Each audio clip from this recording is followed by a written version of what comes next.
Halo semuanya, balik lagi bersama saya di analisa teknikal saham harian.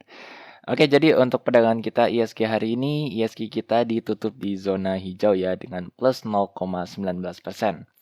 Oke, kita langsung aja ya lihat pergerakan harganya.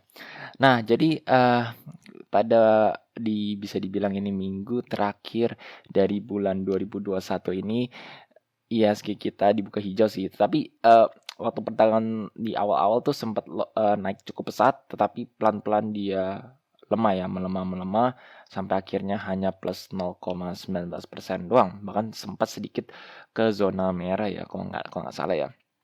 Nah, jadi apa yang kita bisa antisipasi, ke depannya? Nah, jadi, seperti yang waktu itu saya sempat bilang ya untuk IHSG, kita harus hati-hati soalnya IHSG bisa membentuk pola head and shoulder ya waktu saya analisa kalau nggak salah di sekitar sini dan akhirnya memang dia turun ya. Jadi cukup mengkhawatirkan IHSG kita benar-benar mau membentuk, tetapi ternyata IHSG kita tertahan di MA50 yaitu biasanya trendline untuk suatu pergerakan masih bisa dibilang relatively uptrend ya kalau misalkan dia masih tertahan di MA50.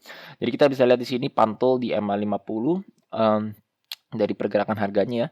Nah, tapi yang kalian harus waspada itu adalah dengan perdagangan hari ini pun kita bisa lihat bahwa sebenarnya pergerakan harganya ini masih tertahan di garis biru ini ya, yaitu bisa dibilang ini maksudnya MA20. Jadi biasanya kalau suatu pergerakan harga masih tertahan dari trendline dia sebelumnya itu belum menjanjikan atau masih belum aman ya kalau menurut saya ya untuk pergerakan suatu harga ya. Mmm, jadi kita bisa lihat sendiri nih, pada perdagangan awal kan dia sempat loncat ya tinggi, eee eee, naik ya kalau nggak salah naiknya lumayan 0,5 atau 0,4, tetapi pada penutupan dia turun. Jadi kita bisa lihat nih shadow atasnya ini cukup panjang ya, jadi dia naik ke atas tapi dia tertahan dari MA20-nya sehingga dia terkoreksi dengan plus hanya 0,19% doang ya.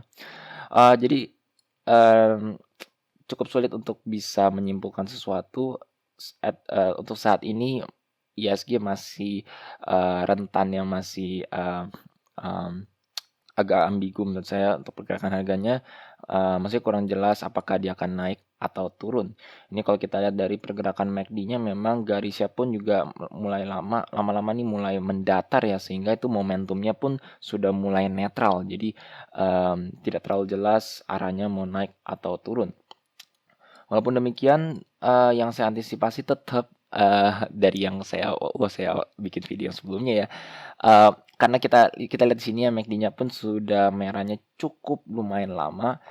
Biasanya, saat ada harga merah biasanya ada ada fase di mana dia ada kehijauannya juga gitu ya. Maksudnya kalau kita lihat secara pergerakan harga dari sebelumnya pun juga memang biasanya kalau hijau lama biasanya pasti akan ada saatnya diikuti dengan merah ya. Ada fase dia merah dan akhirnya koreksi dalam nih, contoh seperti yang sebelumnya. Jadi maksud saya, market tuh pasti imbang, pasti, ada naik, ada turun. Maksudnya, nggak mungkin dia turun terus dan juga nggak mungkin dia naik terus ya. Jadi kalau untuk saat ini sih, antisipasinya kalau menurut saya ya, maksudnya ini dengan mengikuti, akhir tahun dan juga January effect ya, tapi nggak tahu ya itu bakal ada atau enggak. Mungkin, saya sih, positive thinking-nya dia akan mungkin break MA20-nya dan mungkin break level resistennya ya. Saya juga pikir apakah IHSG akan menutupi, tahun ini dan juga, di awal tahun depan dengan stokastik yang sangat rendah di level, mmm, oversold. Ini kalau kita lihat ya, stokastiknya masih di level rendah, ya ya bisa aja sih, tapi maksud saya apakah IHSG kita akan tutup tahun 2021 dengan yang level sangat rendah ya agak agak agak kurang aja ya, tapi biasanya soalnya Desember dan Januari biasanya tuh kita ditutup, kuat ya dan itu yang, sebenarnya kita semua mungkin banyak orang yang antisipasi pada bulan Desember dan juga Januari ini. Tetapi, walaupun saya bilang gitu, maksud saya ini karena dia di level yang rendah mungkin ada potensi ya dia setidaknya untuk dia naik terlebih dahulu menyentuh level overbought terus baru koreksi. Tetapi kita tetap harus mengantisipasi in case ternyata dia nggak jadi dia benar-benar ternyata, head and shoulder dan dia ternyata turun menyentuh level ini dan break, itu kalian harus waspada untuk antisipasi, eee, cash out dulu ya sementara. Soalnya biasanya kalau udah menjelang tahun depan dan terutama mendekati pertengahan tahun, biasanya IHSG cenderung loyo. Jadi misalkan kalau emang dia ini reversal untuk downtrend, kemungkinan besar ke depannya sampai pertengahan tahun IHSG kita mungkin akan turun atau berkonsolidasi di zona yang lebih rendah ya. Jadi itu aja ya untuk IHSG. Saat ini sih masih agak bingung. Kita bisa hopeful thinking, tetapi tetap harus antisipasi punya plan B in case tidak terjadi. Oke, untuk selanjutnya mungkin kita akan bahas Antam. Udah lama ya kita nggak bahas Antam nih. Soalnya Antam ini saya waktu itu sempat analisa, memang Antam ini cukup menarik karena dia sudah sideways cukup lama sekali ya, dan menurut saya ini membentuk semacam pola symmetric triangle yang sebentar lagi akan mengakhiri dari triangle tersebut. Nah, waktu Antam tuh sempat turun ya, turun dalam, dan ini saya udah pikir, wah Antam ini kayaknya breaknya ke bawah nih, nggak jadi. Maksudnya antisipasinya kan dia naik ya, soalnya harga nikelnya naik. Nah, tetapi ternyata Antam ini justru turun dan dia break ke bawah ya. Ini kita lihat break bawahnya, terus dia nge-retest level trendline dan akhirnya dia turun lagi. Ini sebenarnya sudah bisa dibilang konfirmasi ya kalau dia akan turun. Nah, tetapi yang saya masih agak ragunya itu karena volumenya. Ini kalau kita lihat secara ya, ini agak susah ya. Nah, jadi kalau untuk volumenya ini saat dia turun pun sebenarnya volumenya ini makan di bawah rata-rata volume average-nya dia ya. Jadi karena itu saya masih kayak wait and see dulu untuk Antam kayak soalnya karena volumenya biasanya kalau volumenya rendah biasanya pergerakannya nggak terlalu solid ya. Nah, jadi saya wait and see, dan ternyata Antam ini balik lagi sih, balik ke zona triangle-nya dia ya, balik ini bahkan penutupannya di level yang tertingginya ya di 2300 ya. Jadi menurut saya it's a false breakout, bukan breakdown dia harganya ke bawah, tetapi tetap pergerakannya pun masih cenderung loyo ya. Kita lihat sendiri Antam ini secara perdagangan per hari volumenya sangat kecil sekali ya, itu yang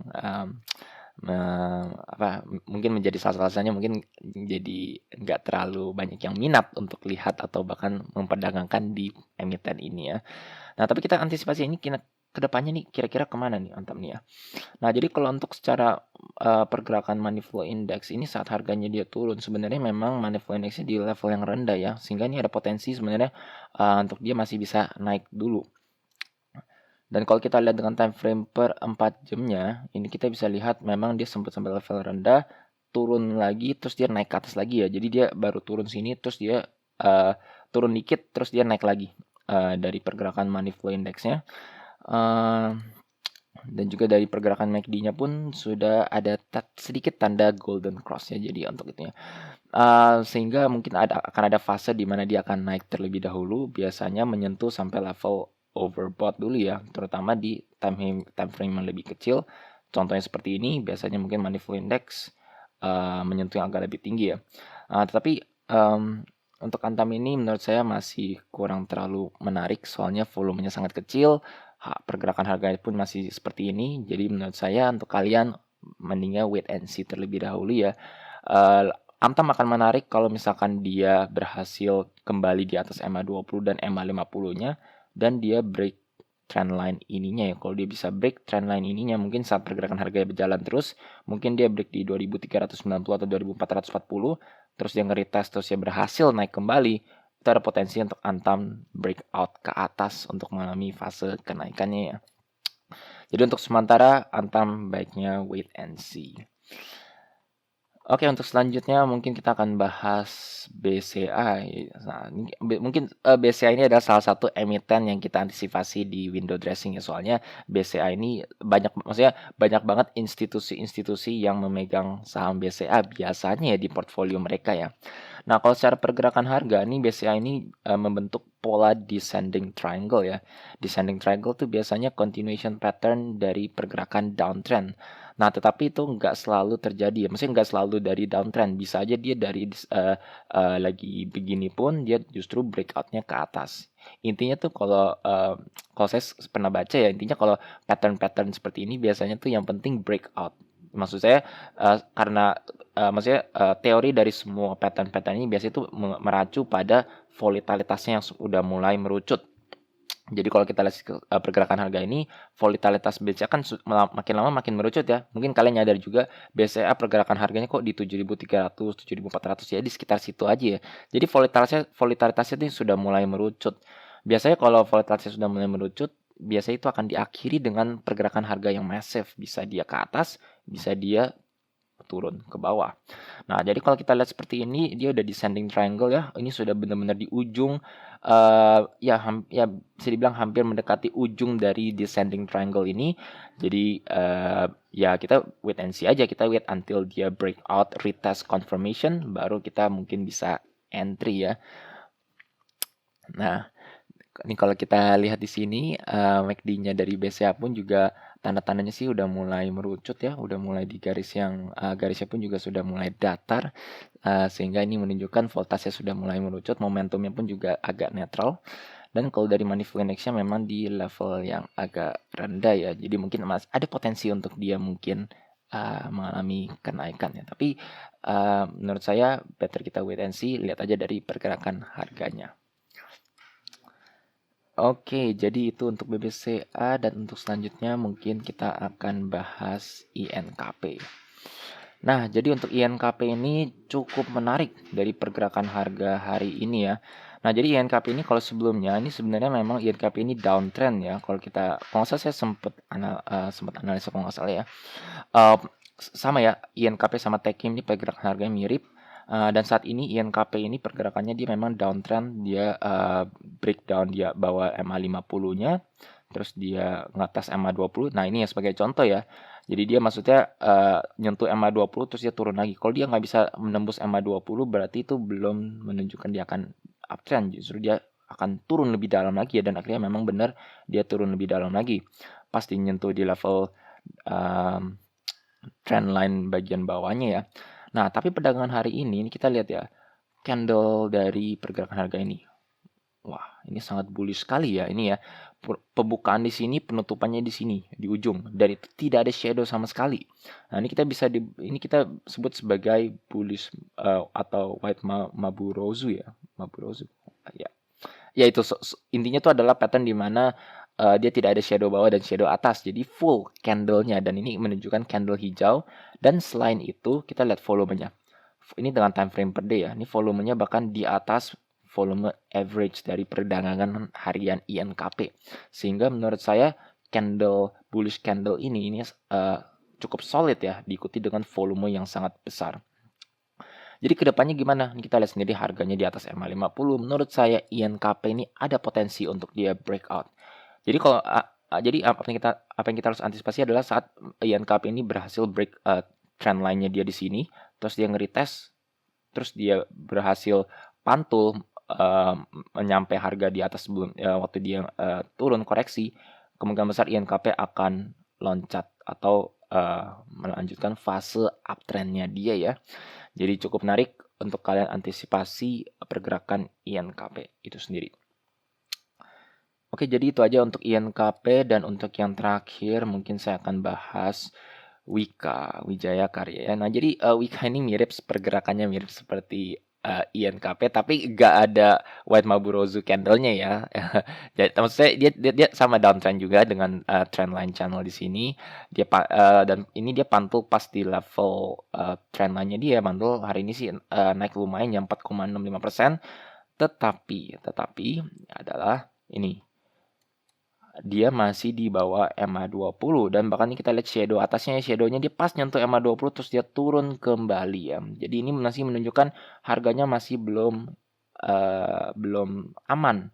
Maksud saya ini kemungkinan besar hanya technical rebound dari penurunan harga Wika yang memang sangat dalam ya belakangan ini ya.